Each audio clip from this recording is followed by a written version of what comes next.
All right, guys, we are talking about Amazon working on a live-action Blade Runner 2099 TV show from the legendary Ridley Scott himself. The show will reportedly be set 50 years after Blade Runner 2049. And you know, that's because we're so close to the actual date of 2049, they had to go a little farther. Well, this is like an earthquake. This is earth-shattering news. I mean, I'll tell you why it is. It isn't because Blade Runners is incredible. It's because they're doing a series with Ridley Scott directing it. Yeah, that's a big deal. That's a big deal. It's not somebody else. It's the guy who's been there from the beginning. He'll get to see it through, and he's also going to get the opportunity to flesh out the characters more by being able to do something longer.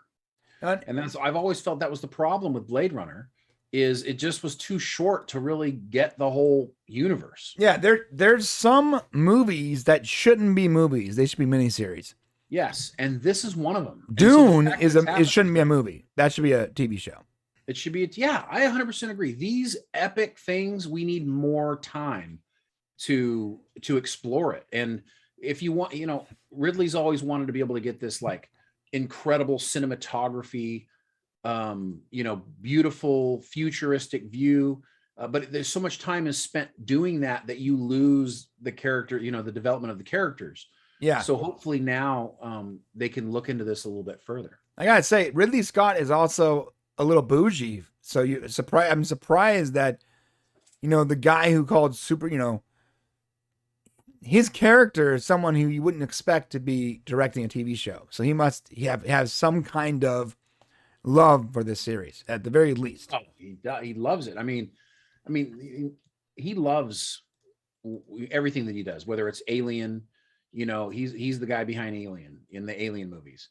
He's the guy who did Gladiator. He's the guy who gave us Blade Runner. I mean, he's an epic director and creator. And the fact that he's doing this is good. If you love Blade Runner, I'm not in love with Blade Runner by Neither am I. I'm not in love with it at all, but I will give this a shot because I know it's his vision and I trust what he's doing. Yeah. You know what? The Verge made a mistake that for some reason a lot of people make when talking about Blade Runner, and they use that whole electric sheep thing. Oh, I Dream of Electric Sheep. Yeah. That is not a Blade Runner thing. Why does everybody think it's a Blade Runner No, term? that was based on it. No, that term came about in an Isaac Asimov iRobot.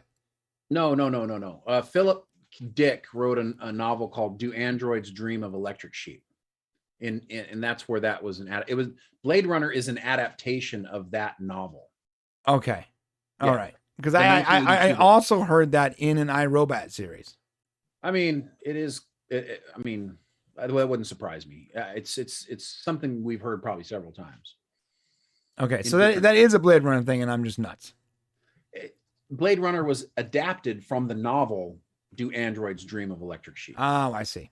Yeah. That's a way cooler title, by the way. It's cool, but it's back in 1982, it wouldn't have sold. No, it had to be Blade Runner. You needed something, Star Wars had already come out and just Star Wars. Yeah, it couldn't be Do Androids Dream of Electric Sheep? Yeah, and you're like, oh, what's going on? It had to be Samurai Soldier. Right. Time Police. Right. Universal Soldier. Yeah. Yeah. I get it. Yeah, the 80s was a crazy time. All right. Well, I mean, that's cool, man. I mean, I like science fiction, so bring it on. But I think I'm in the same boat as you where I don't care so much about the Blade Runner universe. But I'm hoping that changes because Ridley Scott is a phenomenal creator. So yeah, I 100%. Apparently, Amazon's been working behind the scenes for the last several years to work out a deal, and they finally were able to strike a licensing deal with Stryker Entertainment to be able to not only create the show, but also a range of Blade Runner consumer products. So expect Blade Runner collectibles as well. Oh, here we go.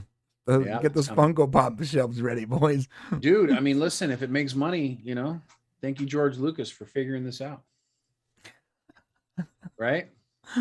We like to own it. They like to collect our money. You were so right. I remember seeing the trailer for episode 7. Yeah. And that little penguin looking thing or whatever. Pog, it's a pog, right? Whatever it's called. Yeah. Yeah. I remember thinking, that's literally put in there for the sole purpose of selling stuffed animals. Like, its only purpose in the movie is to sell plushies. I mean, yeah, I don't know. It didn't serve a greater purpose. It's like some people used to say that George was trying to sell toys, but what people don't know about George is that he probably is autistic, or at least high functioning with Asperger's, and he really wanted these to be children's stories, right? And so he put these characters in. The reason why we have R2D2 and C3PO isn't because adults think it's cool. It was because he wanted kids to love it. Yeah, he didn't expect some like 52-year-old man to be fighting with a 37-year-old guy at a Target for the last R2D2. Right? No, it's true, and I think his heart was in the right place with Jar Jar Binks. He just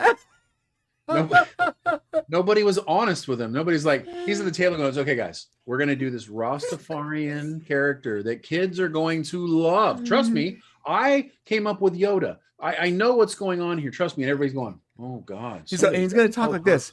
Misa, man.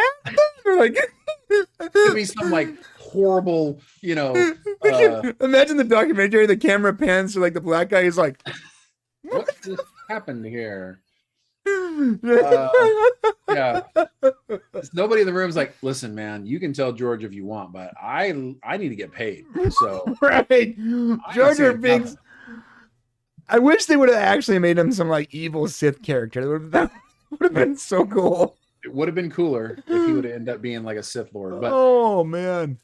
So it happens. Nothing's perfect. And in this new series, I think, we'll see what happens. But yeah, every time people talk about the prequels, like the longer time goes on, the more people talk about how awesome the prequels are, and I'm like, yeah, I'm not saying they weren't, like there's good things about them,